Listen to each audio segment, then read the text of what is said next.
Think your kick is just for balance? What if I told you that 90% of swimmers are kicking in a way that creates drag and wastes energy, and you can fix it with one mental cue? Stop trying to kick harder. The problem isn't your effort, it's the engine. You're generating power from the completely wrong joint, and it's sinking your whole stroke. Here's the fix. Okay, I need you to be honest with me for a second. How much of your training time do you spend thinking about your kick? If you're like most swimmers, the answer is not much. It's just that thing your legs do while you focus on your catch, your rotation, your breath. But what if I told you that a flaw in your kick isn't just slowing you down, it's actively sabotaging your entire stroke. It's creating drag, killing your rotation, and wasting a massive amount of energy. This isn't just a small technique tweak, this is a fundamental system error that we're gonna fix today. Here's the most common mistake I see, from beginners right up to competitive swimmers: the knee-dominant kick. It looks like this: a big bend at the knee followed by a heavy, sinking thrash of the lower leg.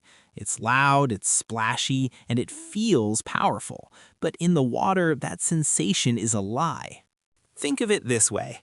Your leg is not a baseball bat. You're not trying to beat the water into submission. Your leg is a whip, and power in a whip doesn't come from the middle. It comes from the handle. The handle of your kick is your hip flexor. The power originates from your core and hips, transmits through a relatively straight leg, and finally flicks at the foot, which acts like a flexible flipper. The knee does bend, yes, but it's a consequence of the hip drive, not the initiator. A knee-led kick creates a huge braking force. You're essentially putting on the brakes with every kick cycle. So how do we fix it? Fast. We're going to use one drill and one powerful mental cue. First, grab a kickboard, but we're not using it the normal way. I want you to hold it fully extended at the bottom corner, arms straight, and place your face in the water. Your body should be in a super streamlined, almost horizontal position. Now, start kicking. Do you hear that? Do you feel that splash on your face? That's the knee kick. Your goal is to make this completely silent and splashless. To do that, you have to stop thrashing from the knee and start pulsing from the hips. It will feel smaller, it will feel weaker at first. That's okay. You're not chasing power, you're chasing connection. Focus on making the smallest, most bubbles you possibly can. This drill removes the option to cheat. You can't lift your head, so you have to find the quiet, efficient path. Now for the mental cue that changes everything. Stop thinking kick.